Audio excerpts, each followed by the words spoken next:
Lorsqu'on dit qu'une crise constitue à la fois un danger et une opportunité, cela se vérifie presque toujours dans les faits, même et surtout dans les conséquences les plus fâcheuses.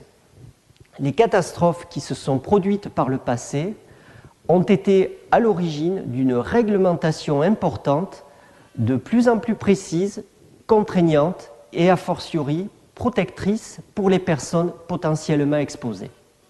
La catastrophe de Seveso intervient le 10 juillet 1976.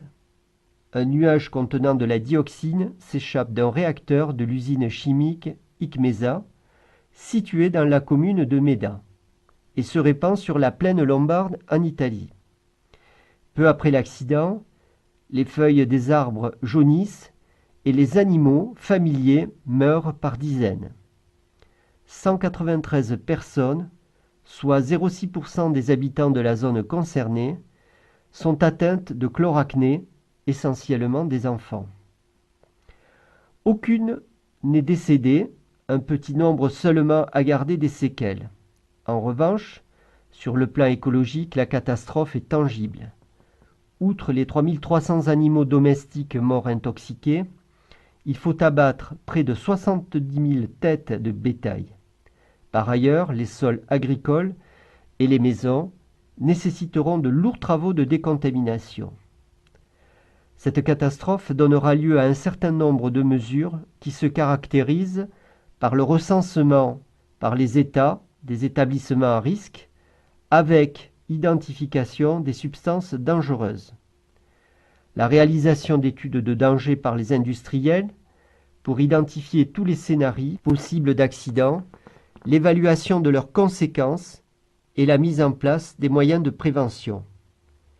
La mise en place pour les établissements à risque d'un plan de prévention et d'un plan d'urgence, la coopération entre exploitants pour limiter les effets dominos, la maîtrise de l'urbanisation autour des sites, l'information des riverains et la mise en place d'autorités compétentes pour l'inspection des sites à risque.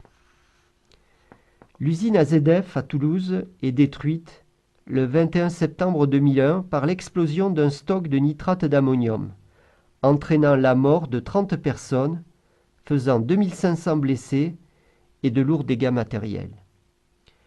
Dans la suite de cette catastrophe, plusieurs lois vont voir le jour. La loi du 30 juillet 2003, relative aux risques technologiques, privilégiant l'information, la maîtrise de l'urbanisation, la sécurité du personnel et l'indemnisation des victimes. Cette loi s'intéresse également aux risques naturels et propose des dispositions sur l'information, l'utilisation des sols et des aménagements, ainsi que sur les travaux.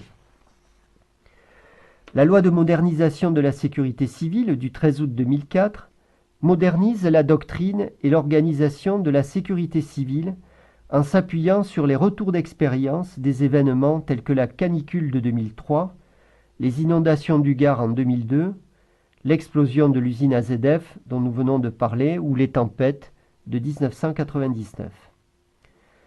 Cette loi dispose que la sécurité civile a pour objet la prévention des risques de toute nature, l'information et l'alerte des populations, ainsi que la protection des personnes, des biens et de l'environnement contre les accidents, les sinistres et les catastrophes, par la préparation et la mise en œuvre de mesures et de moyens appropriés relevant de l'État, des collectivités territoriales et des autres personnes, publiques ou privées. Ces objectifs principaux sont de redonner toute sa place à l'engagement responsable du citoyen, de préciser les responsabilités de l'État en matière de planification, de conduite opérationnelle et de prise en charge des secours. Elle modifie également le statut des services départementaux d'incendie et de secours et les conditions d'emploi des sapeurs-pompiers. Sur cet organigramme, vous pouvez voir les différentes structures existantes dans le cadre de la gestion de crise. La SIC, qui est la cellule interministérielle de crise, le CROGEND, qui est le centre de renseignement opérationnel de la gendarmerie, le COP Beauvau, qui est le centre opérationnel de la police nationale, mais qui n'est pas un organe permanent. Il se met en place uniquement en période de crise. Le COGIC, qui est le Centre opérationnel de gestion interministérielle des crises, a pour fonction de gérer les crises de défense et de sécurité civile.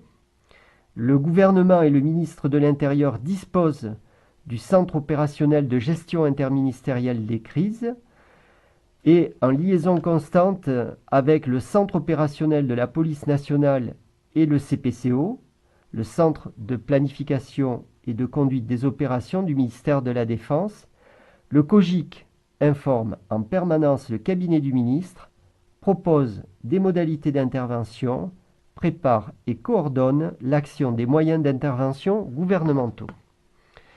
On trouve aux différents échelons le COS, qui est le Centre opérationnel de zone, le COD, qui est le Centre opérationnel départemental, et le PCC, qui est le poste de commandement communal. La direction politique et stratégique de la crise appartient au président de la République et au Premier ministre. En revanche, la conduite interministérielle opérationnelle est du ressort du ministre de l'Intérieur. Le centre opérationnel départemental est une structure modulaire dont la mobilisation est progressive et adaptée à l'événement. Il comprend plusieurs niveaux d'activation gradués, suivi, appui ou direction des opérations. Le centre opérationnel de zone comporte une configuration de veille permanente et une configuration renforcée, modulaire, permettant une mobilisation progressive et adaptée à l'événement. Le poste de commandement communal, quant à lui, est le lieu où se réunit la cellule de crise. Cette salle est prééquipée en temps de paix et il est possible de faire monter en puissance ses fonctionnalités au moment de la survenue d'un événement d'ampleur. Dispositif de gestion de crise à l'échelon européen. Il existe au niveau européen ce que l'on appelle le mécanisme communautaire de protection civile. Il a été créé en 2001 par décision du Conseil. Cet outil vise à améliorer la coordination des interventions de secours relevant de la protection civile dans les cas d'urgence majeure. Il soutient et facilite la mobilisation des services de secours dans le cas où un pays est frappé par une catastrophe ou risque d'en subir une au moyen d'une structure communautaire renforcée de protection civile consistant en un centre de suivi et d'information, appelé MIC. Le MIC a été remplacé en mai 2013 par le Centre de coordination de la réaction d'urgence, ERCC en anglais, qui dispose de compétences élargies. Le RCC est géré par le Service d'aide humanitaire et de protection civile de la Commission européenne, ECHO. Il a été créé pour permettre de réagir plus rapidement et de façon mieux coordonnée aux catastrophes qui se produisent au sein et en dehors de l'Union européenne, en mobilisant les ressources des 32 pays participant au mécanisme de protection civile de l'UE. Pour la France, il est activé par le COGIC. Capable de gérer simultanément plusieurs situations d'urgence dans différents fuseaux horaires, 24 heures sur 24, le RCC fait office de centre de coordination et permet une réponse européenne cohérente aux situations d'urgence tout en évitant la duplication des tâches inutiles et onéreuses. Depuis 1992, le service d'aide humanitaire et de protection civile de la Commission européenne, ECHO, a acheminé de l'aide d'urgence et de l'aide à la reconstruction dans des régions en crise de plus de 85 pays du monde. Le budget annuel géré par ECHO est de plus de 500 millions d'euros.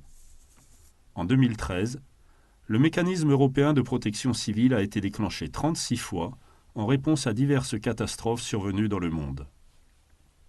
En janvier 2014, une nouvelle législation de l'Union européenne sur la protection civile est entrée en vigueur après son adoption massive par le Parlement européen. Elle permet de réagir plus efficacement en cas de catastrophe naturelle ou d'origine humaine, selon des modalités prévues, et d'accroître ainsi la sécurité des citoyens européens et des victimes de catastrophes dans le monde entier. La responsabilité de la direction des opérations de secours relève de l'État demandeur. La présidence du Conseil joue un rôle de coordination politique et stratégique des opérations. La Commission, quant à elle, conserve son rôle de coordination opérationnelle. Le MIC intervient en moyenne 18 fois par an suite à une catastrophe d'origine naturelle ou causée par l'homme, sur le territoire européen ou en dehors. Ainsi, l'Europe est intervenue lors du naufrage du pétrolier Prestige en 2002, près des côtes de la Galice, au nord-ouest de l'Espagne, de l'ouragan Katrina en 2005, lors de la guerre du Liban en 2006 et des attentats de Mumbai en 2008. Il est question, à la suite du rapport Barnier, de créer une force européenne de protection civile, dont le nom sera Europe Aid. La distinction entre catastrophes intérieures et extérieures s'estompe au fil du temps.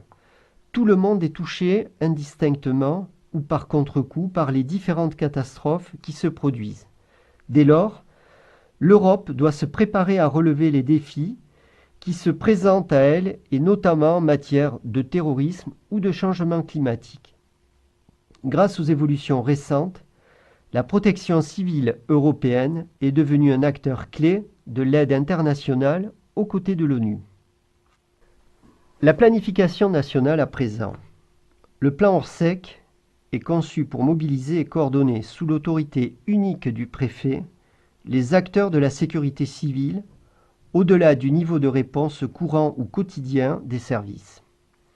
Le but est de développer la préparation de tous les acteurs, publics ou privés, pouvant intervenir dans le champ de la protection des populations. Il s'agit de développer la notion de culture de sécurité civile. Chaque acteur doit s'approprier les missions relevant de sa compétence et les retranscrire dans son organisation interne au travers d'une planification déclinée. La deuxième idée fondatrice de la réforme est de faire évoluer Orsec en s'éloignant du strict cadre du plan. L'objectif n'est pas de rédiger un plan papier figé, mais de mettre en place une organisation opérationnelle, permanente et unique de gestion des événements touchant gravement la population. Il constitue un outil de réponse commun aux événements, quelle que soit leur origine, accidents, catastrophes, terrorisme, problèmes sanitaires, etc.